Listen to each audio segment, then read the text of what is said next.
창세기 32장 1절에서 12절까지 말씀 보도록 하겠습니다. 야곱이 길을 가는데 하나님의 사자들이 그를 만난지라. 야곱이 그들을 볼 때 이르기를 이는 하나님의 군대라 하고 그 땅 이름을 마하나임이라 하였더라. 야곱이 세일 땅 에돔 들에 있는 형 에서에게로 자기보다 앞서 사자들을 보내며 그들에게 명령하여 이르되 너희는 내 주에게서 이같이 말하라. 주의 종 야곱이 이같이 말하기를 내가 라반과 함께 거류하며 지금까지 머물러 있었사오며 내게 소와 나귀와 양떼와 노비가 있으므로 사람을 보내어 내 주께 알리고 내 주께 은혜 받기를 원하나이다 하라 하였더니 사자들이 야곱에게 돌아와 이르되 우리가 주인의 형 에서에게 이른즉 그가 400명을 거느리고 주인을 만나려고 오더이다. 야곱이 심히 두렵고 답답하여 자기와 함께한 동행자와 양과 소와 낙타를 두 떼로 나누고 이르되 에서가 와서 한 떼를 치면 남은 한 떼는 피하리라 하고 야곱이 또 이르되 내 조부 아브라함의 하나님 내 아버지 이삭의 하나님 여호와여 주께서 전에 내게 명하시기를 내 고향 내 족속에게로 돌아가라 내가 내게 은혜를 베풀리라 하셨나이다. 나는 주께서 주의 종에게 베푸신 모든 은총과 모든 진실하심을 조금도 감당할 수 없사오나 내가 내 지팡이만 가지고 이 요단을 건넜더니 지금은 두 때나 이루었나이다. 내가 주께 간구하오니 내 형의 손에서 에서의 손에서 나를 건져 내시옵소서. 내가 그를 두려워함은 그가 와서 나와 내 처자들을 칠까 겁이 나기 때문이이다. 주께서 말씀하시기를 내가 반드시 내게 은혜를 베풀어 내 씨로 바다에 셀 수 없는 모래와 같이 많게 하리라 하셨나이다. 아멘. 네, 오늘 설교의 제목은 하나님의 이끄심은 여전히 계속되다. 이렇게 좀 지어봤습니다. 하나님의 이끄심의 여정은 이 야곱의 여정과 계속 맞물려서 계속 같이 이루어지면서 같이 가고 있었음을 오늘 우리가 너무나 익숙히 잘 알고 있는 이 창세기를 통해서 한 번 더 살펴보기 원합니다. 우리 매일 성경 큐티 순서랑 똑같이 수요예배 나가고 있는데요. 오늘 매일 성경 큐티지의 그 제목은 뭐였더라? 갑자기 생각이 안 나네.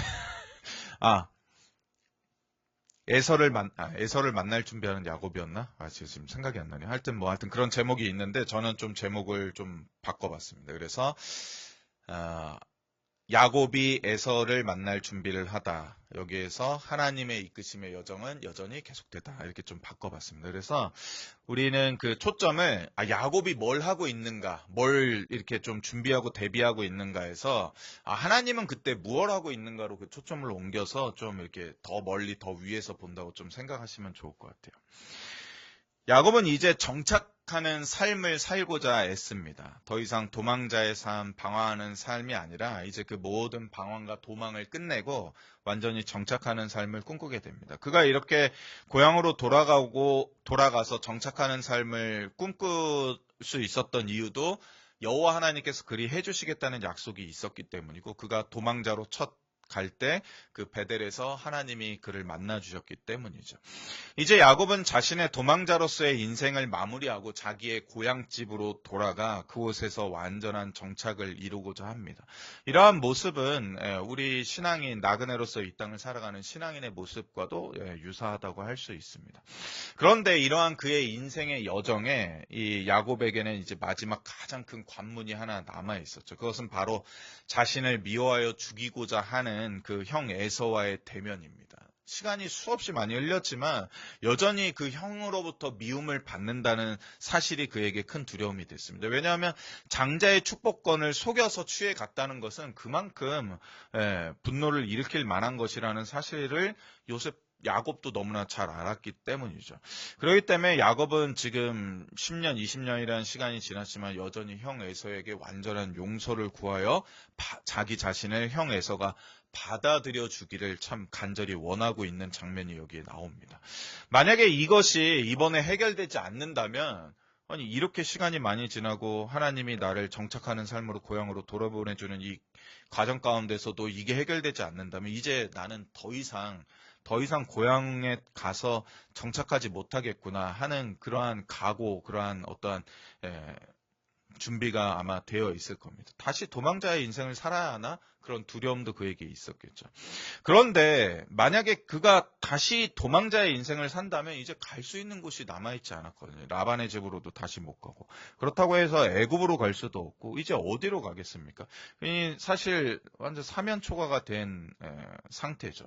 특별히 지금의 야곱은 이전에 20년 전에 홀로 혈혈단신 혼자의 몸으로 그냥 지팡이 하나만 들고 도망갔던 그런 청소년의 모습과 다르다는 것입니다. 상황이 전혀 다르게 바뀌었죠. 아내와 많은 아들들이 있을 뿐만 아니라 거느린 노비 또 가축도 너무 많아서 쉽게 여기저기 도망 다닐 수도 없습니다. 야, 짐 싸, 빨리 가야 돼 할 수 없는 상황이 됐습니다. 만약 형 에서가 훈련된 종들을 끌고 와서 쫓아와서 죽이고자 한다면 어찌 대응할 방법이 없었다는 것입니다. 모든 것을 다 뺏기고 죽임 당하고 말 것이라는 것을 야곱도 너무나 잘 알았죠. 그런데 오늘 성경 본문 이제 창세기 32장 1절에 딱 이르면 이 첫 장면에서 도망자의 삶에서 정착을 소망하는 이 야곱이 하나님의 사자들, 곧 하나님의 군대인 마하나임을 만나는 장면을 우리가 딱 마주대하게 되죠. 이 1, 2절을 읽게 되면 안심이 되는 것입니다. 1, 2절을 함께 다시 한번 읽어보면 좋겠는데요. 우리 창세기 32장 1절과 2절입니다. 같이 읽겠습니다. 시작. 야곱이 길을 가는데 하나님의 사자들이 그를 만난지라. 야곱이 그들을 볼 때 이르기를 이는 하나님의 군대라 하고 그 땅 이름을 마하나임이라 하였더라. 이게 참 짧게 1, 2절 딱 들어가 있는데 이 내용을 보면 야곱이 길을 가는데 하나님의 사자들이 그 온 땅을 가득 메우고 있는 것입니다. 그러기 때문에 야곱이 그들을 볼 때도 이 정도 인원은 하나님의 군대라 불러도 된다 할 정도의 인원이 거기에 가득 그 땅에 있었다는 것입니다. 그러니까 야곱이 그것을 보고 마하나임이라고 이름을 지을 수밖에 없을 정도로 하나님의 사자들이 이 야곱을 그 가는 길에서 만나줬다는 것입니다.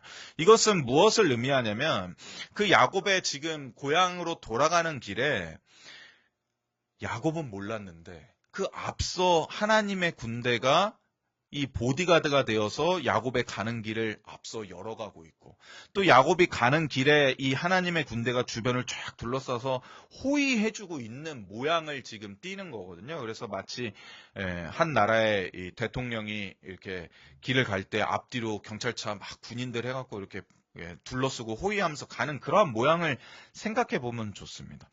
그렇기 때문에 오늘 1, 2절을 우리가 딱 읽을 때 우리는 이렇게 쉽게 생각하죠. 하나님의 군대를 등에 업은 이 야곱이 이제 무엇이 두려울까? 다른 무엇도 아닌 하나님의 군대를 직접 자기 눈으로 보고 그 가는 길에 하나님의 사자들을 만나고 그 지역 이름을 마하나임이라 해서 그 마하나임의 경호를 받고 있는데 하나님의 군대가 그 야곱의 이 가족들과 함께 그 야곱을 호위하고 있는데 그 어떤 누가 야곱의 적수가 될 수 있을까? 얼마나 다행인가. 이제 뭐 끝났네. 이제 이 마하나임과 같이 입성한다면 아무리 에서라도 400명? 400명이 상대가 되겠습니까? 어쩔 수 없이 에서조차도 무릎 꿇을 수밖에 없겠다. 그렇게 우리는 1, 2절을 읽으면 그렇게 생각하는데 이후의 야곱의 스토리는 우리의 예상을 완전히 벗어나죠. 그래서 창세기 32장 3절 이하에 보면 야곱은 하나님의 군대를 보고 하나님의 군대 마하나임을 만났음에도 불구하고 그래서 그 사건을 통해서 여호와 하나님께서 내 군대가 나의 사자들이 너를 보호하고 있다는 것을 친히 다 드러내셨음에도 불구하고 야곱은 여전히 창조주 하나님이 아닌 피조물인 사람 에서를 두려워하게 됩니다. 그리고 너무나 이상하게도 그 형 에서를 너무나도 두려워하는 모습을 보게 됩니다. 그래서 5절을 읽어보면 이렇게 써 있습니다.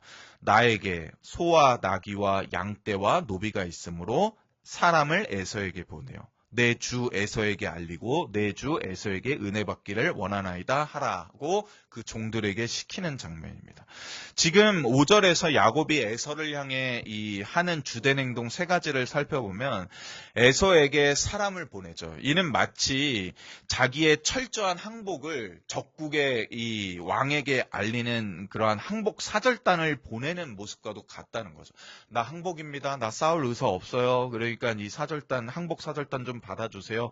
라고 말하고 있는 장면이며, 에서를 자신의 주, 자신의 형인데, 쌍둥이 형인데도 자신의 주라고 지칭하며 그동안 있었던 자신의 모든 사정, 즉 라반에게서 이렇게 고생해서 지금 아내가 이렇게 있고 아들들이 생기고 노비가 생기고 소와 낙이 양떼가 생겼던 거를 사사시 하나하나씩 다 알리는 이런 모습은 마치 속국의 왕이 황제를 아련하여서 그동안 은혜를 베풀어 주셔서 이렇게 나라 다스리고 있었습니다 하는 모습과도 같다는 것입니다.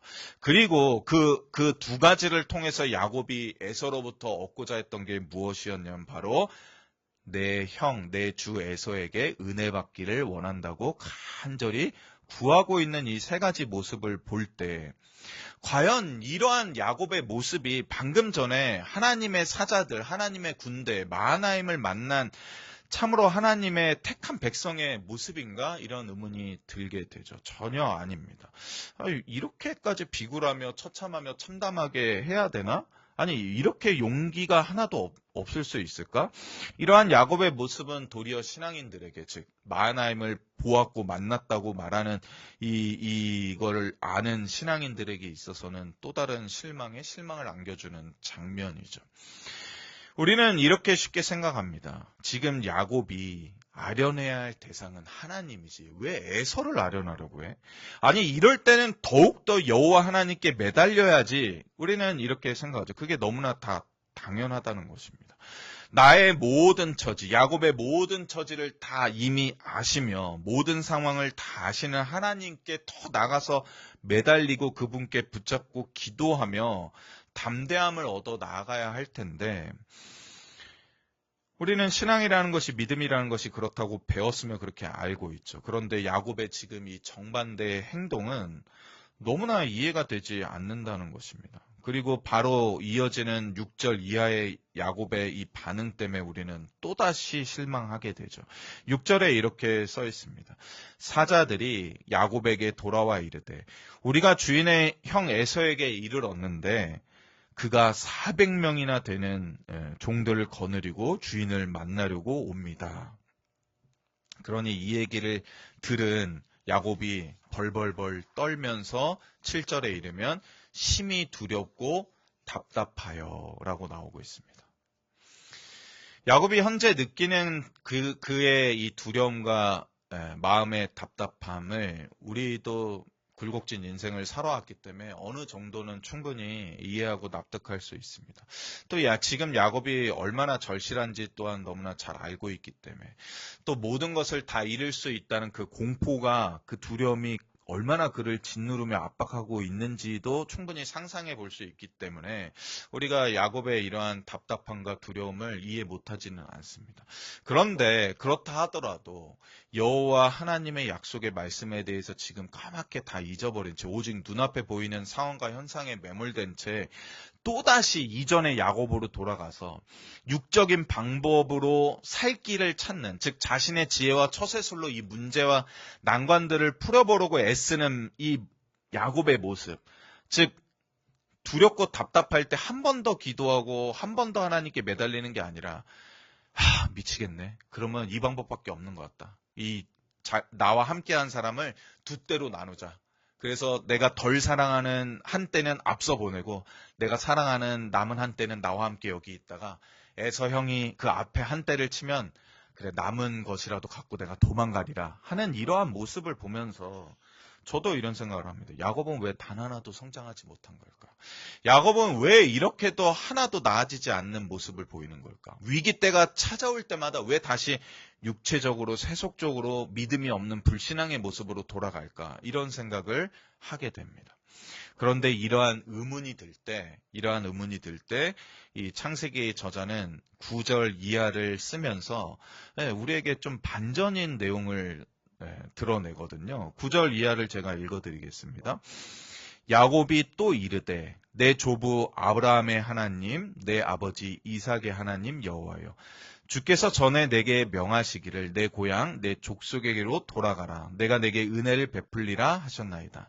나는 주께서 주의 종에게 베푸신 모든 은총과 모든 진실하심을 조금도 감당할 수 없사오나 내가 내 지팡이만 가지고 이 요단을 건넜더니 지금은 두 때나 이루었나이다. 내가 주께 간구하오니 내 형의 손에서 에서의 손에서 나를 건져내시옵소서. 내가 그를 두려워함은 그가 와서 나와 내 처자들을 칠까 겁이 나기 때문이니이다. 즉 9절에 이르러서 육적으로 이제 끝내나 보다. 역시 또 세상적인 방법 쓰고 자기의 지혜만 의지하는구나. 야곱은 아직도 안 되는구나 생각이 들 때 놀랍게도 야곱이 그 순간에 그 절체절명의 순간에 다시 자기의 조부 아브라함의 하나님과 자기 아버지 이삭의 하나님 여호와께 간구하는 장면을 우리가 마주대하게 되는 거죠. 우리는 여기에서 깨달아야 하는 바 중요한 것이 하나 있음을 아셔야만 하는데요. 즉 야곱이 지금 받고 있는 극한의 두려움과 그 압박감, 그 답답함 등은 야곱이 하나님을 전혀 신뢰하지 않고 있기 때문에 여전히 하나님을 믿지 않고 있기 때문에 이러한 두려움과 마음의 답답함을 느끼는 것은 아니라는 걸 우리가 여기서 깨달아야 합니다. 도리어 야곱은 지금까지 자신의 인생 가운데 다시 한번 이 마지막 큰 위기가 닥쳤을 때 자신의 이 도망자의 일평생의 삶 가운데서 하나님께서 얼마나 많이 나를 도와주셨는지, 얼마나 많은 은총과 진실하심으로 나를 대했는지를 잊지 않고 있었다는 것입니다. 그럴 수밖에 없죠. 자신의 몸에 실제로 살아오면서 새겨 넣은 것이기 때문에 잊을 수가 없었다는 것입니다. 그리고 이를 너무나 잘 알고 있을 뿐만 아니라 이를 진정으로 감사하고 감사했다는 것을 우리는 9절, 10절, 11절을 통해서 알게 되죠. 그리고 이렇게 자신을 대해주신 하나님만을 붙잡을 수밖에 없는 인생임을 또한 고백합니다. 나는 다른 것을 붙잡을 게 없습니다. 나에게는 지금 아브라함도 이삭도 붙잡을 만한 것이 되지 않습니다. 오직 하나님만이 나의 단 하나의 생명줄입니다. 라고 그가 그의 고백에 잘 드러내고 있습니다. 또한 그는 지금까지 하나님으로부터 이런 대우를 받을 만한 자격이 없었음을 또한 고백하는 것이죠. 그럼에도 여호와께서 자신에게 이 모든 것을 주사 도망칠 때 지팡이 달랑 하나 손에 들고 갔던 난데 지금은 나의 이 도망자의 삶에 두 손 가득히 차고 넘치는 두 때나 이루도록 부어주셨음을 그 순간에 고백하는 것입니다.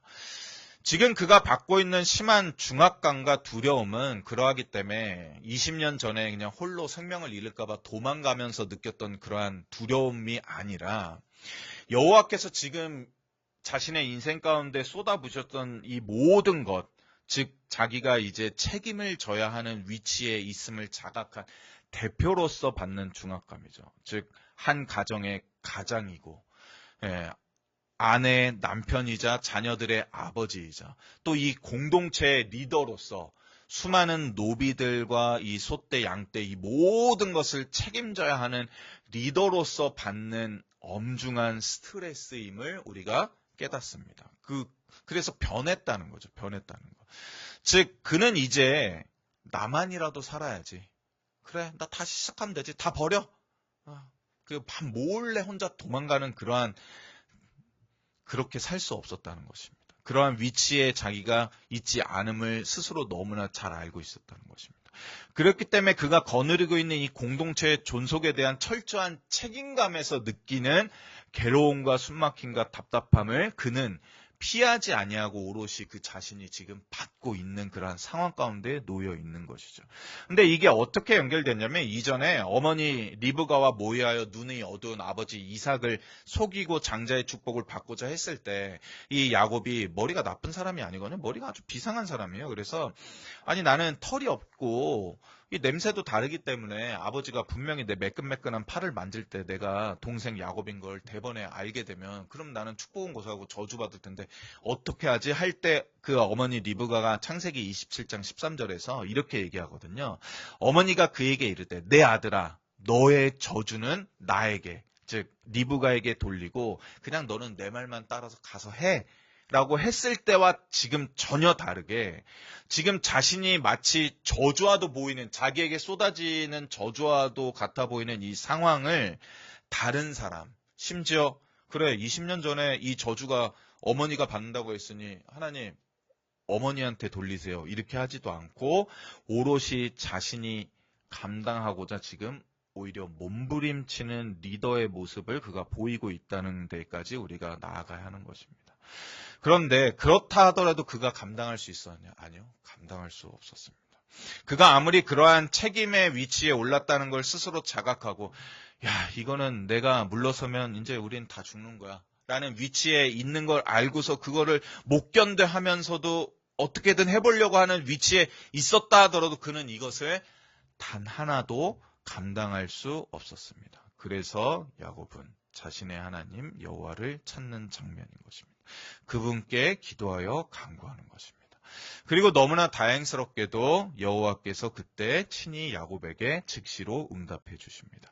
야곱이 에서에게 구하였던 은혜를 에서가 주리라고 하지 않는다 하더라도 나 여호와 하나님은 너에게 주겠다고 12절에 말씀하는 장면이 바로 오늘 본문입니다. 함께 읽어볼까요? 12절입니다. 시작.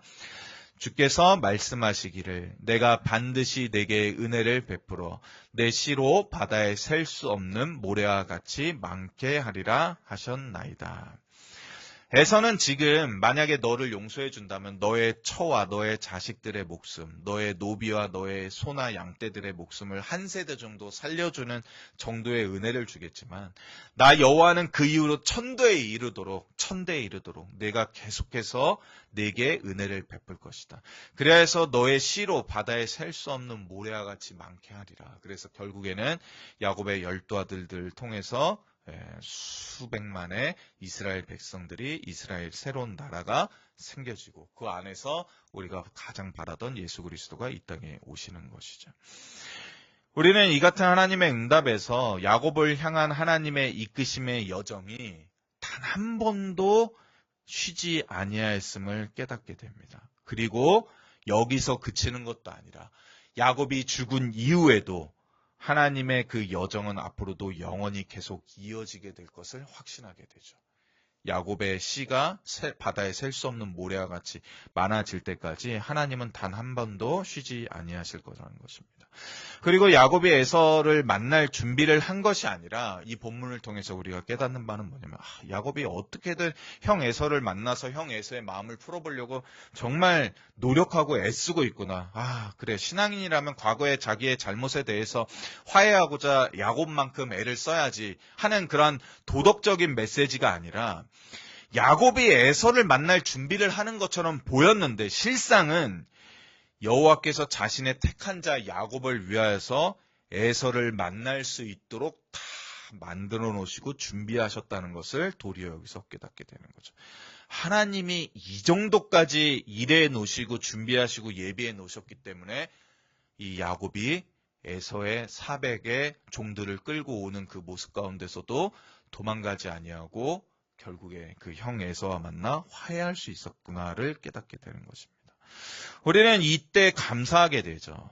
그렇다면 나의 인생을 이끄시는 분도 이 야곱의 인생을 이끄신 주님과 동일하며 내 인생을 위해 준비해 주시는 분도 이 야곱의 인생을 위해 준비해 주신 하나님과 동일한 분이라면 그렇다면 나의 모든 문제를 위하여서도 일하실 분은 바로 하나님이시구나.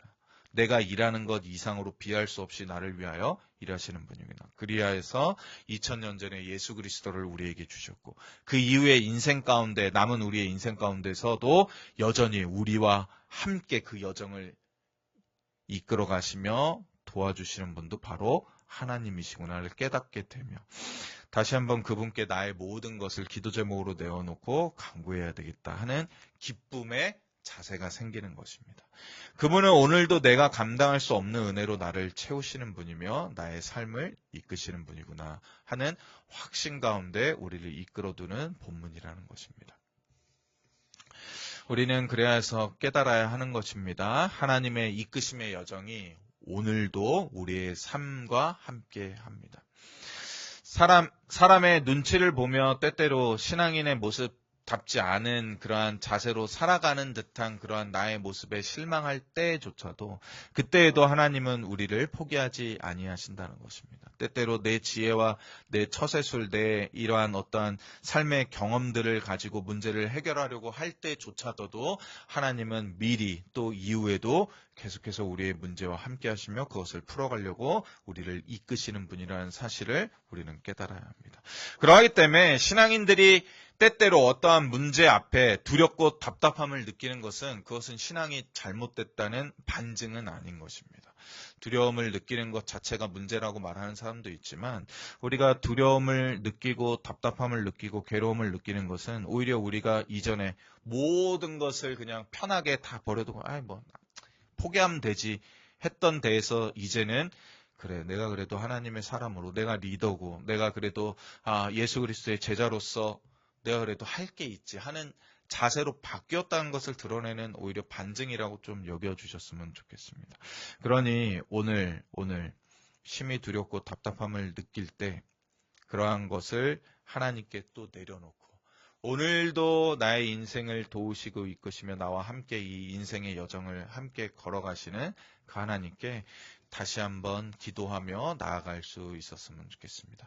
우리 좀 기도 제목 한 4가지 놓고 같이 좀 기도했으면 좋겠는데요. 무엇보다 나의 연약함에도 불구하고 반드시 우리에게 은혜를 베푸시는 하나님. 근데 그 하나님이 나 하나만 보고 그렇게 하지 아니하신다는 것입니다. 누구 때문에 그러하십니까? 바로 언약의 성취를 이루신 예수 그리스도 때문에 그리하신다는 것입니다. 그러니 우리의 연약함은 문제가 되지 않습니다.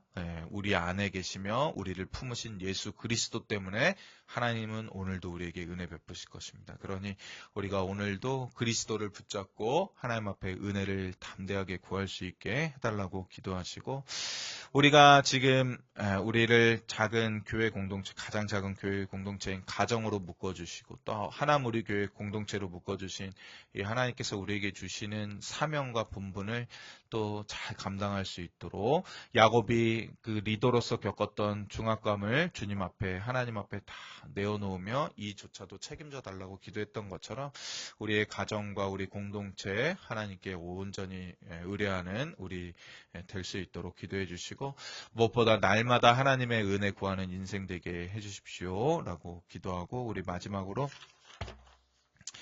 나의 지혜, 나의 처세술보다 하나님이 우리를 이끄시는 그 이끄심이 더 큼을 감사하는 그러한 기도로 우리 4가지 기도 제목 놓고 우리 잠깐 우리 한 3, 4분간 기도하고 주기도문으로 마치고 개인적인 기도 제목 놓고 계속해서 기도했으면 좋겠습니다. 이것이 행복이라오 하나님의 자녀로 살아가는 것 이것이 행복